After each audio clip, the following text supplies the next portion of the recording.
1, 2, 3 o'clock, 4 o'clock, rock. 5, 6, 7 o'clock, 8 o'clock, rock. 9, 10, 11 o'clock, 12 o'clock, rock. We're going to rock around. I have some very illustrious guests here today on our show, and we've got Doug Caldwell. Welcome to the program. Thank you. And we've got Neil Pickard. Welcome to you. Thank you so much. Well, I'm just sort of looking at these venerable gentlemen here and thinking between them, look at all the experience they represent and all the wonderful journeys that they've been on and through in their lifetime.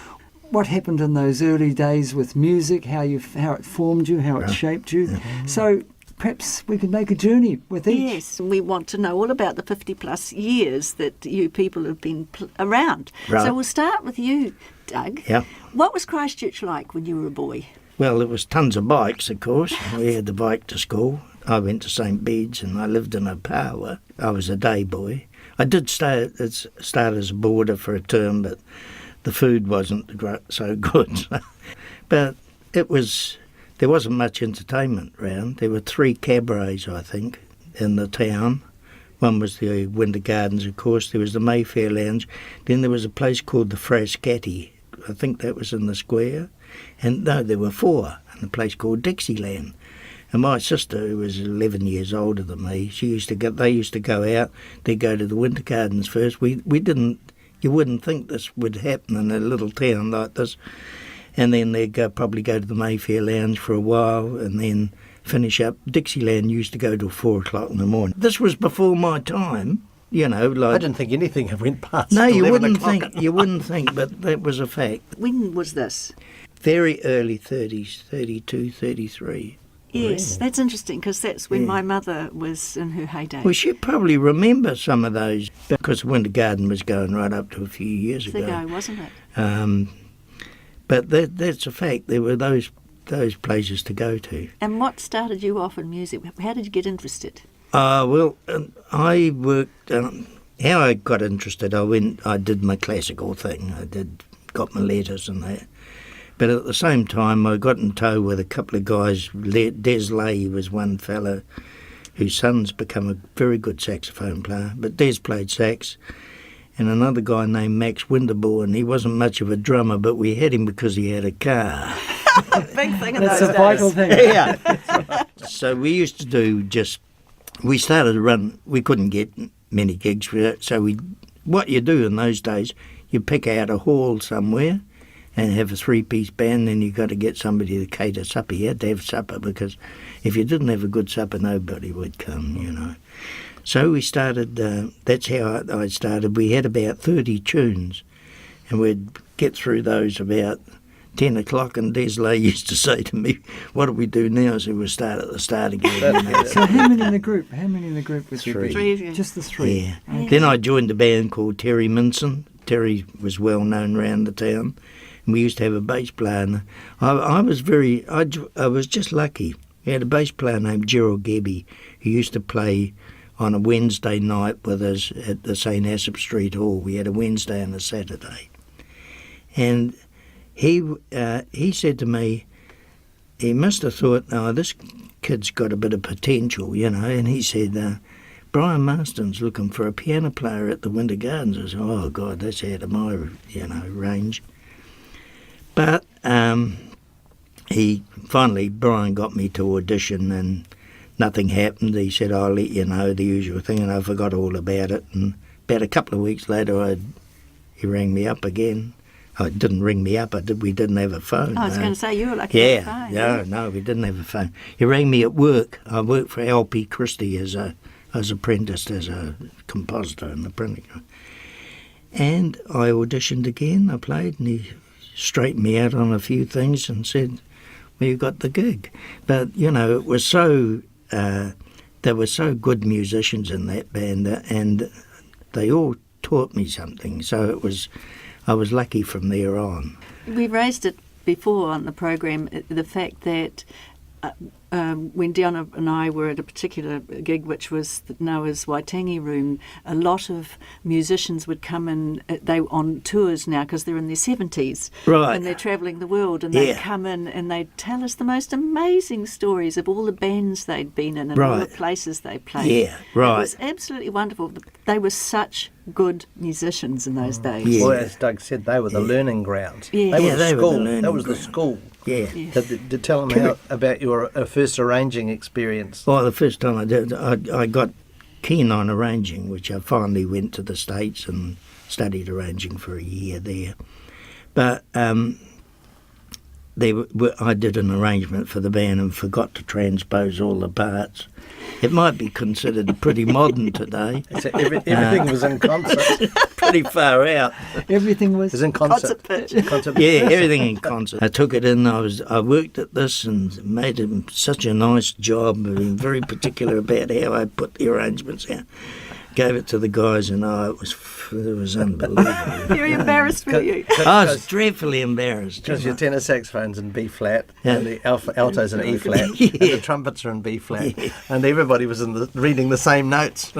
Yeah, Wow, Charlie Parker pretty would far have could have been a Yeah. new thing. as Charlie you Parker say. would have What's loved that? it. You could have founded a new sort of Yeah, Genre. well, New as genre. I say, I should have done it today. I might have been in, this new sound. Because that brings you back with some of the mistakes you made when Oh, you first yeah, started. we've That all was done. the mortification you Yeah, felt. but then they opened when they opened the Mayfair. What happened? It was in the days of the Copper Cat and all those plays. You'd remember all those Yes, We plays. played were there there 5 years. Yeah, right. Now, there's a guy named Johnny DeMar, and he was a waiter. He also waited at the Milando restaurant. It just opened, that's not right. long. And Yeah, John Milando. worked also from the Milando, and he used to do some waitering at the Copper Cat. And anyway, this guy came in. I was working at Columbus Radio then as a salesman. That's a day job. You had to have a day job. Anyway, the average wage then would be £12.10 a week. And that's what I was getting, and that was pretty Good money. good money, yeah. And I just married, and this would be 1950, I'll tell you when it was, 1955, 56. And anyway, this guy came into the shop one day, and he was Hans Levy. Hans is still alive too. We had a reunion not long ago. Anyway, he said, we're looking for a piano player, and Johnny DeMar recommended you. He's heard you play somewhere. And I said, oh, where's this? He said, at the Milando restaurant. I said, oh, I've been there. We had a meal there one night. I said, I said, when do you want? I thought he was talking about Saturday nights or something. He said, no. He said, I want 6 nights a week. I had Monday night off. Tuesday, Wednesday, Thursday, Friday, Saturday, Sunday. Wow, Right. and did you try keeping the day job No, I going? tell you. Well, it's I funny said that- to him, what sort of money are you paying there? And he said, £25 a week. I Wow. said, you've got a piano player. Double your So salary. that's how it all started. Wow. That's how That's it...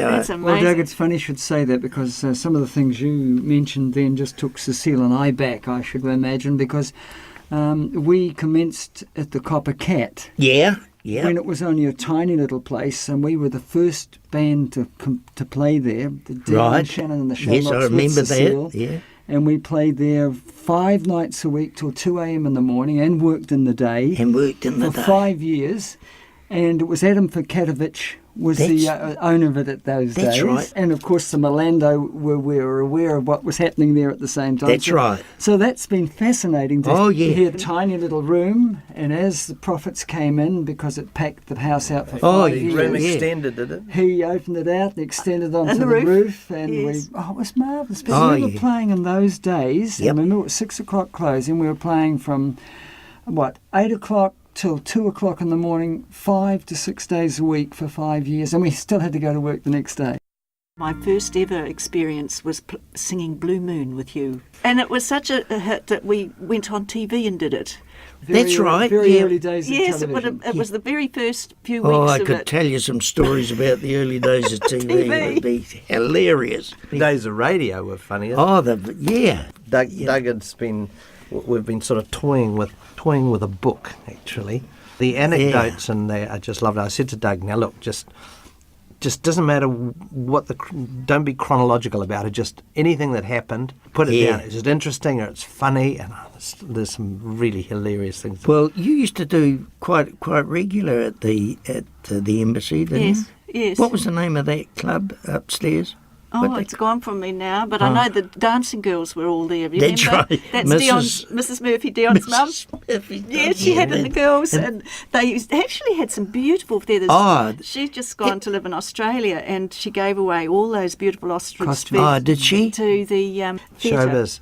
She was friend of the Repertory Theatre. Oh, repertory. Yes, she gave How all- they had all that, how they all got into that place, I don't know. You know, like it was a was small so stage. And Intimate. But yes. yeah, it was really intimate. And the girls used to have this little tiny room, and they'd be changing costumes. And That's right. People would be walking in and out, and it was nothing. and the waiter would be running past with it. So what year is this? That would be 1960. Yeah, about yeah. 1960. Really? 1960. Yeah. Now I'm trying to figure out how I got there, but I know who was there, who was in the band. There was me and Vince Gray, Gordon Wilson, and we had a bass player. I can't think of his name. Gordon Young- on drums. Gordon on drums. Nice That one, was the- Master. Eh? Remember? Nice one, Master. Oh God, he Dear was old so Gordon, funny. he was That lovely. guy. We used to have a laugh a night. He had and the we record shop just where the press is now in Armagh Street. Yeah, that's right. There was a record shop there, and Gordon ran that. Kay, she was the vocalist in the band, Yes. and it was the funniest place. Leon, he used to live in Brighton. I know that. Yes, he had a little shop down there. He for was women. Leon a J. very was the drummer. funny guy. Yes. Oh, That's right. Funny Somewhere- thing that I remember is is seeing him running with a wheelbarrow full of alcohol, oh, bringing it up the stairs. This wheelbarrow full of alcohol. there was. It was 6 I o'clock was just. closing in those days. I was just telling Sharon the other day at work after you rang. The funniest thing that I ever saw there. Peter had painted the piano all with the iridescent paint, and there was a dreadful piano. And all the keys started to fall off. He painted the keys and everything, you know. Melted the glue. But the funniest thing I ever saw was one night he had this Australian guy and his wife, or his partner, or whatever it might have been. He was a sharpshooter. Now this, believe it or not, this actually happened there. And he had this He had done as a floor show. floor show, yeah. And if you remember, there was a stairway going up to the left of the band stage looking down. He got up these stairs. They'd been having a bit of a fight at the bar, evidently, but that was a part of their act. And he had this .22 rifle. He got anybody to load it, bullets, and he had this great screen at the back of it, about that wide, About foot wide, foot wide. full of, cotton packing and stuff. He got up there and she lit a cigarette, this robot there, and he's like this on the, the usual.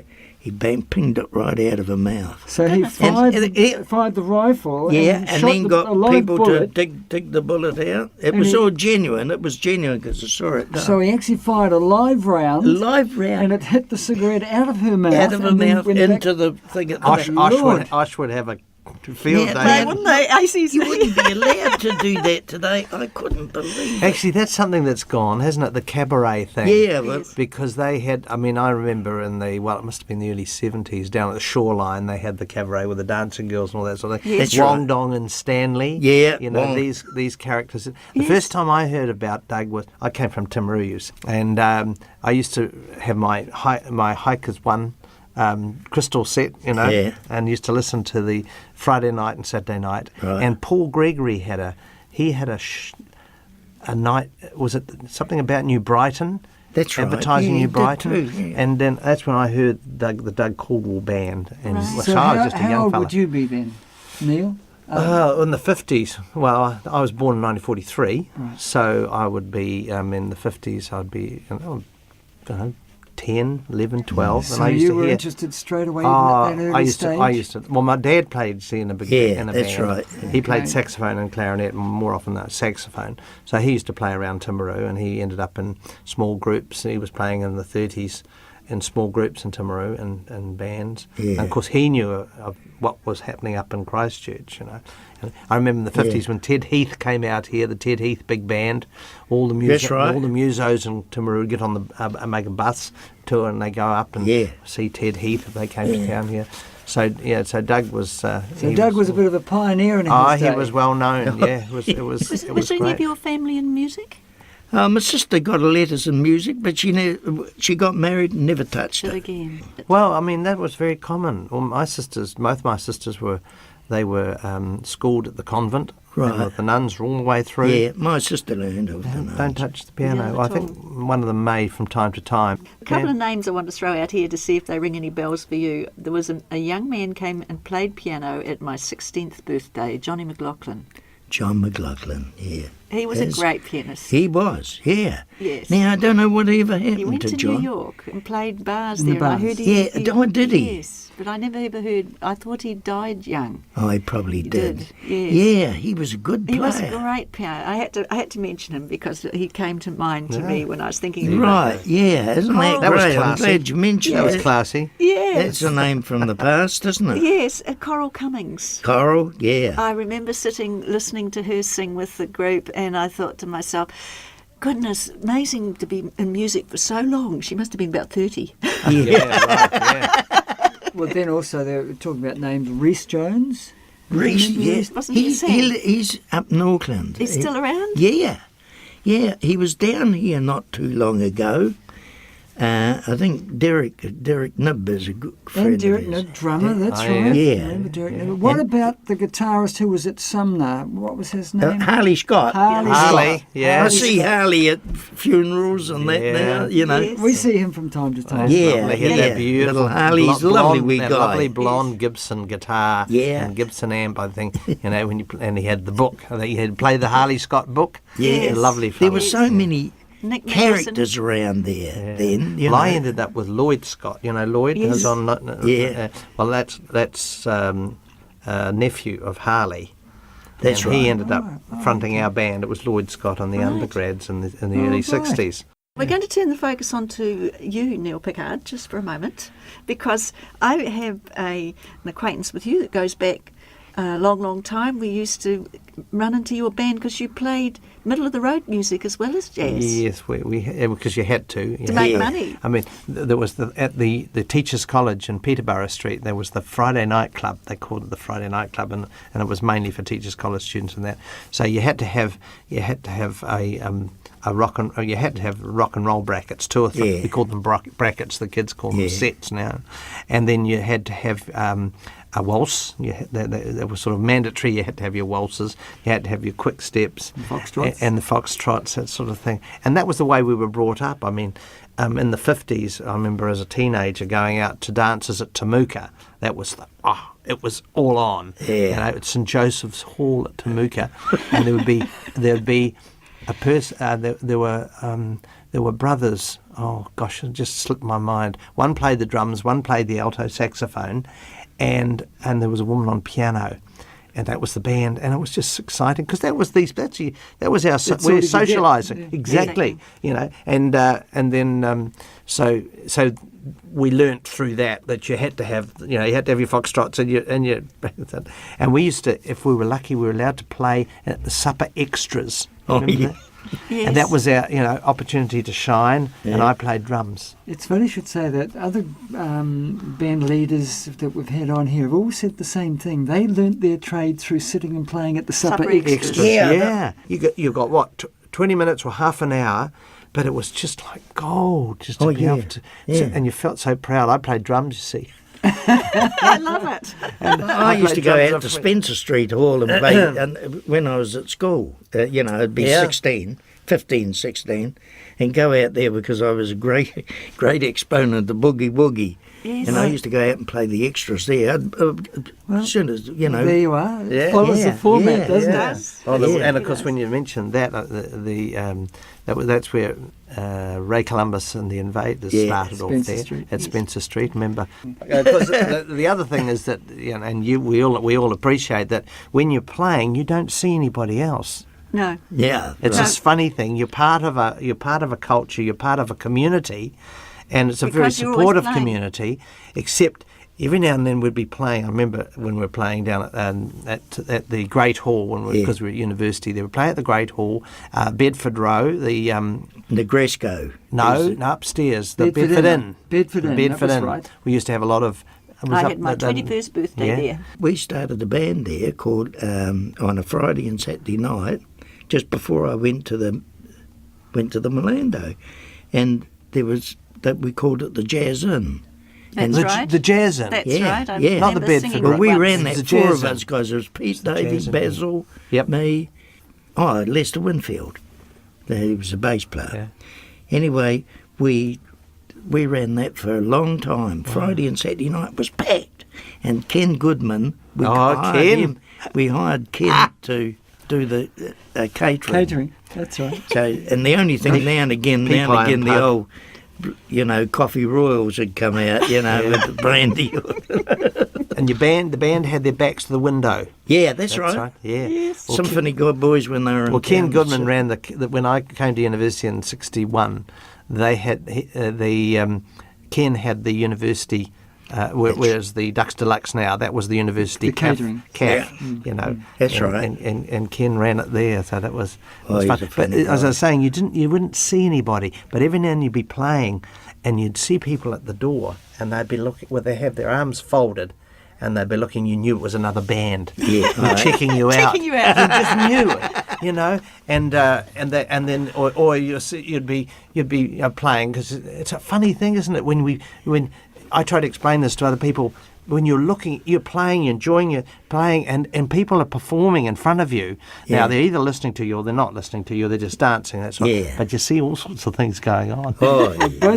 Both of you being jazz exponents, etc., will probably see the humour in what we're about to say, because we were a rock and pop group playing at the Copper Cat, Right. and we got an invite to play on the jazz festival or the jazz night. Because I that they sang had. jazz. I Because used to Cecile love sang Peggy Lee and jazz. Shirley London. Oh, right, yeah. We went along, and I can remember, because I was the vocalist, not the player, and Cecile was singing the jazz. I was supernumerary, and I watched from the stage as a rock group, played jazz at the jazz night, the Yes. jazz festival. Oh, Cecile great. sang Peggy Lee, always true to your darling and my fashion. Yeah, A that's long great. way from St. Long Louis. way from St. And that's the Louis. Peggy Lee. Oh, That's yeah, the Peggy yeah. Lee, And- George Shearing. And then the Yes. Julie one. London, what was that one? Cry Me a River. Oh, Cry Me Oh, a yes, River, yes, yeah. yes. It's a beautiful And album. I thought it went great, and everybody cheered and applauded. But the next day, the jazz writer in the paper was horrified. really horrified. Solid at the rock guitars. group. That guy's name was Derek Rooney. Derek Rooney, yes. Yeah. Yeah. Derek Rooney. We never forgot it. And I used to have that paper up, that little editorial, or not Yeah. editorial, sorry, letter there from the jazz critic for a long time. But he was this is Oh yeah, shocked that and guy. horrifying. That guy would. Derek you would know, got him with the you're boots either and in all. or out with him. You don't have a rock and roll he used to band do the playing same to jazz. us. No. He'd always give me. He'd always give me a sort of a good write up, but with a few alterations. You know. Yeah. He was a real. But I love that sort of story, He's still because at the well, we Press. see we were popular, we were pop, and our jazz brackets were really, the Lady is a Tramp and Yeah. How High the Moon, Yes. those sorts of The numbers stuff that was was- swing. It Yes. really was Swing, swing. right. There wasn't a hell of a lot of improvisation going on, but you had to have numbers that were current. I remember our sort of at that time. Really popular swing music was Sinatra, Yeah. Songs for Swinging Lovers, Yeah. Conniff Meets Butterfield, Yeah, that that's type right, of yeah. easy sort of listening. Easy But then, listening. of course, you had to do your sort of basic Elvis Presley type numbers. You had the Beatles came along in the early '60s too, so you had to do your Beatles bracket, and you had the Rolling Stones bracket, and actually, it was a lot harder Yeah. in the pop scene than it was in the jazz scene, because Yeah. the jazz scene you took a jazz standard and you Yeah. did a jazz That's standard. But we had to Adapt all the time. Well, it had to be exactly as it was on the Yes. rig. It was a cover. Yes. There weren't any choices. You No. had to be that. Absolutely. It was hard to give individuality to your own expression of music. That's right. and that Yeah, sort of very thing. much. And, Yeah. and you had Johnny Devlin. Of course, we went to the Johnny Devlin show in Timaru, and when you listen to it these days, it's sort of interesting. But Johnny was copying Elvis, and of course, we didn't have a lot of those records here, and so we copied Johnny Devlin, Lordy Miss Claudia, and all of those sorts of Yes. numbers. The interesting thing was, of course, the electronics were very basic. Oh yeah. Very yeah, basic. Yeah. You had an amplifier for the singer. Well, you got lucky if you got a good amplifier, because you Yes. couldn't get anything in the And country. a Yeah. chest bass. Oh Lord! Oh, skiffle, yeah. Absolutely. We really were copying all sorts of things and sounds and, things you get off the radio and that type of thing. We've heard so many young musicians of those times, all of us now more mature, saying how they got the music and the effort they went to get music, because it wasn't played on the radios. It wasn't available anywhere, so they'd get it on shortwave radio. That's or right. American Deep Seas. If you were lucky, yes. Yeah. I remember there was a write-up. My son won the first Rock Quest contest in 84 or 85, and they did an article on us. And I remember saying, when my sisters went off to training college in Dunedin, and of course the guys from the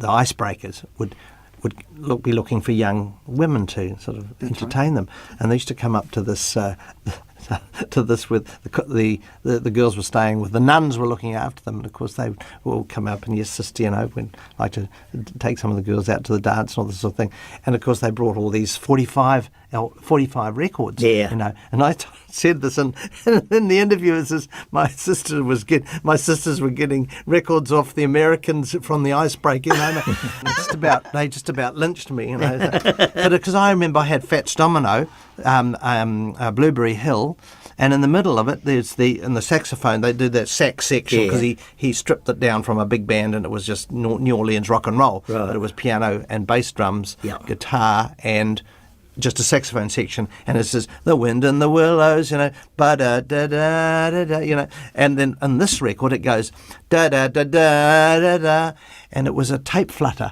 that had gone on to the actual master. And it would have been worth a bit if I'd kept it, all these sorts of things. Yes. So, and we were absorbing all these sorts of things, but you did it exactly the way it should have been done. But Doug's got a good story. Remember about you'd order your 78 records through? Oh, yeah, no, I used to get dollars, American dollars. Ah, okay. And send them over to this place in New York, and they'd send the records back to me. And, of course, it was always the big thing, open them up, see how many were broken, Oh, of course. Because of 78. 78. So with that hard plasticky stuff. I only had Shellac. 2 breakages, I think. Not more. shatterproof. Oh no! No, they no. went boing, and of course. But I'll tell you the funny thing about today's music, like there's a lot of guys out there masquerading as musicians. And I went into in a bar one night. There's a girl singing. They've got a gear at the back, all the accompaniment and the whole shooting box. And this guy was playing a guitar, and between numbers he was mucking around with I'm just standing looking at this, and I'm just looking. I thought, that guy, when it came guitar solos on the what's name, he was doing all that, I know what you're going to say. It was made of cardboard. That's true. He was wailing, man. So the music was coming out of a box somewhere, and the guitar was made of cardboard. When I got up close, it was that thick, the guitar. So it's all for show. Yeah. The thing about in the early days was that what we heard was usually piano, guitar, drums, or piano, bass, guitar, drums. Buddy Holly, and it was music that was very accessible, because there was no extra, even Elvis's early stuff, there was no extra special effects at all. No. I remember Buddy Knox, remember Buddy Knox, Bebop, I Love You Baby and all that stuff. The drums were a cardboard box played with brushes. All of these sorts of effects. Even Elvis slapping his guitar, we wonder what. But the guys were actually playing. This guy was. Yeah. Well, again, it's so interesting. My mother was on radio in the 30s, and she was a regular program, and they would actually do all sorts of sound effects, and they'd use things like the toilet making rushing noises Oh, yeah. for the submarine going down. Well,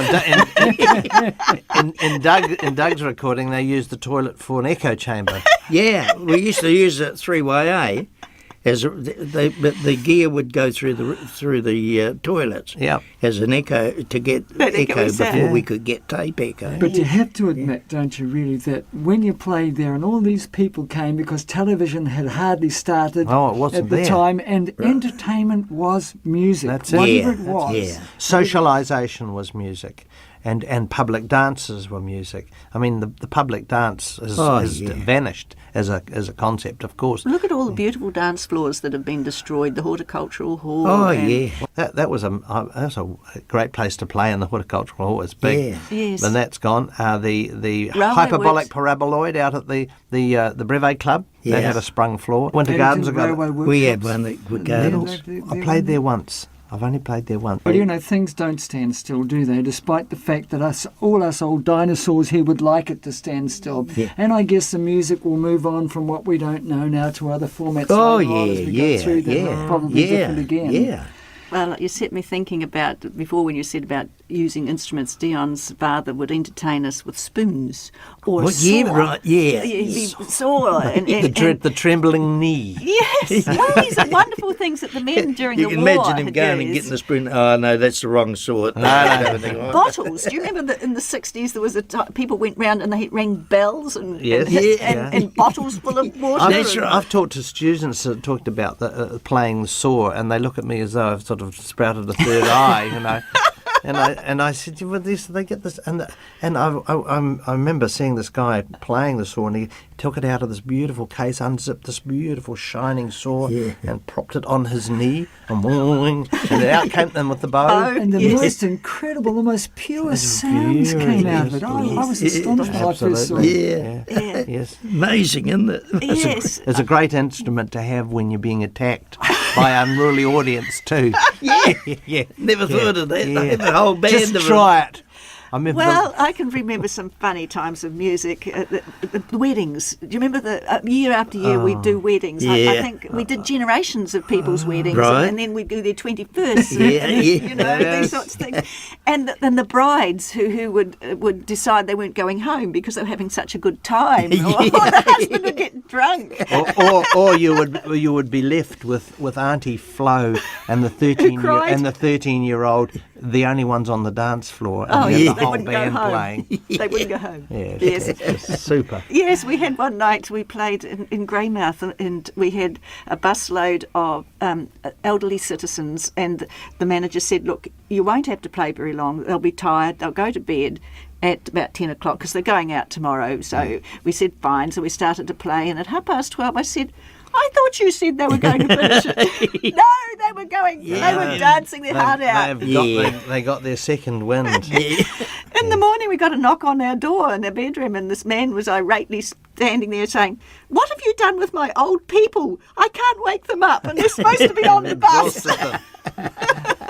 Great stuff, When people eh? have a good time, that's what it's but- all oh, about, yeah. But isn't the it? problem is you just never quite know when they're going to have the good time, you know, No. Yeah, depending that's on the right. gig. But the private dances were, you know, that was probably where we.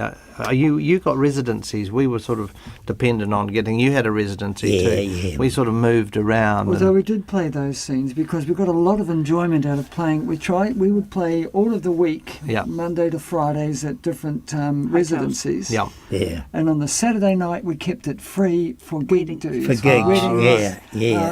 anniversaries, 21st, you name it, Yeah. so that we got out to play for a broad spectrum. Because they Right. were wonderful. Yeah. Oh, yes. Great. Let me just say that one of the benefits of our band was that Dion had been a sportsman and was very fit. I used to play Hammond organ. Yeah. And we would play Sunday night.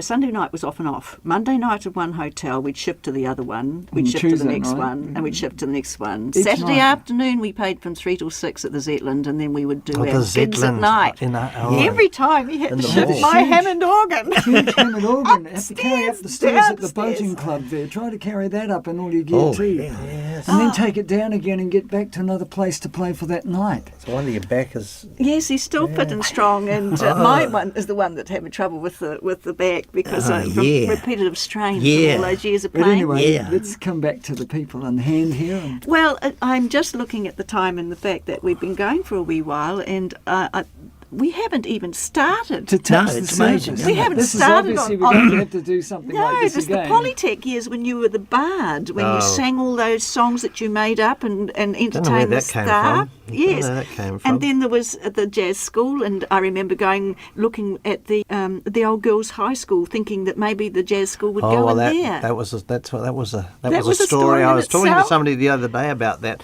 One of my young students has done a thesis on on the origins of the jazz school, Yeah. and because he's looking at possibly doing something similar. And we're talking about the jazz school at Christchurch Polytechnic. Yeah. Yes. Yeah. Just in case anybody is unaware. Well, I had sort of dibs on that place because when the girls' high moved out, it was just perfect because I'd set up Russell Kerr in the ballet school for doing dance work. The court theatre was perfect for doing apprenticeships with that, and of course there were plenty of rooms and all that, but it wasn't Wasn't to be.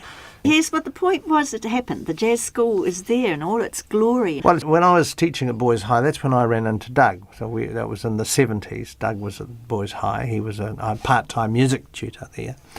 And then I wrote a show in 1978, which was called Sweet William, which was a full 2-hour musical involving over 120 kids. And we did it with Boys High and Avonside Girls High. And Doug did all my transposing and the arranging, and it was a great show, wasn't it? Yeah, it was very good. And that was interesting because it brought together Stu Buchanan. See, Stu Buchanan was an itinerant, and so Stu played, and his son played drums, Yep. and Doug played piano, and we had an orchestra, of course, the girls' orchestra and the boys' orchestra. That was good fun. And that was really a lot of fun. So that's where Doug and I go back 30 years to Boys High. And then I started to, and then when my kids started to grow up, they went to the Christchurch School of Music, and then Anthony, my oldest, went to Stewie's band. I used to go down there, and Stew would be sort of working. I said, "Oh, Stu, we need to do something about this. This is, He said, I'm never sure whether I'm going to get kids coming on Saturday morning or not, and all this sort of thing." Yeah. And I said, "Oh, don't worry." I said, "We'll get something going." And in the meantime, I'd done a couple of things. Peter Gillette's father was Was he a musician? he was Yeah. a keyboard player, Right. and So it runs in the families again. his father did an organ class on how the organ, Right. and then Michael Lawrence did a thing on keyboards. Yeah. And then we had a drama thing, but it was just sort of, it wasn't quite gelling. And of course, performance and drama and that type of thing were not going to be what they called employment rich in those days. And so we narrowed it down. And in 1980 and 1990, I was told that there was $100 million had been liberated, and so we got together people like Doug and Bob Hines and Ted Meagher and Tom Rainey and Malcolm McNeil and Murray Warner. Yeah. And so that was a bringing together of people who were, we had really good musicians in the city, and that we had meetings over here in the prefabs at the Polytech. Yeah. And so it grew from just like that. Fascinating. So we created our own course. So we were allowed a year. So we had to stuff everything into the year. So we called it a certificate in jazz performance. Then we were allowed a second year. So we had to have an advanced certificate in jazz studies. And then we did that for 2 years. And on the third year, we were allowed the third year. So gradually we were allowed to stretch out the different courses that we were offering.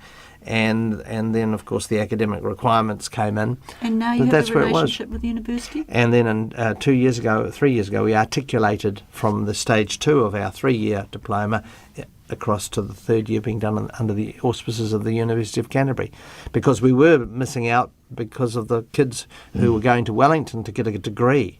We were not a degree, even though it was a degree equivalent. So Yeah. that was a wonderful fillip then to the entertainment industry Well, here in the South Island. Validation. Well, it's actually interesting because Rolf Harris came out, and there was no guitarist around in Christchurch that could play for the Rolf Harris show. Doug said, "Oh, get to Neil." So I read like a snail, But anyway, I did the show with his MD. Anyway, we struggled through it, and I always thought, well, isn't it a pity that we haven't got a pool of really professional players who can sort of come, because remember the circuses that came? Yeah. Doug and Stewie and all of those people played for circuses, and the odd shows that came through would Yeah. require additional, so they would have their core, say, rhythm section, and then you'd have to find trombones and trumpets and all that sort of thing.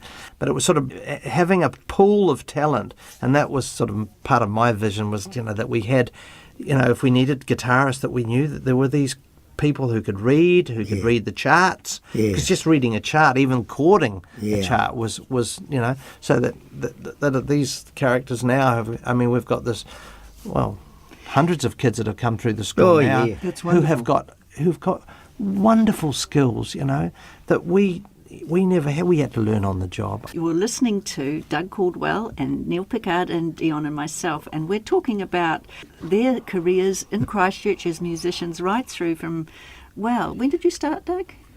In the 50s? I've been professional in 1954. That's been a wonderful 50 years. Yeah, I've gone as a performer, 1950. And with a love of swing music. Yeah. Oh, yeah.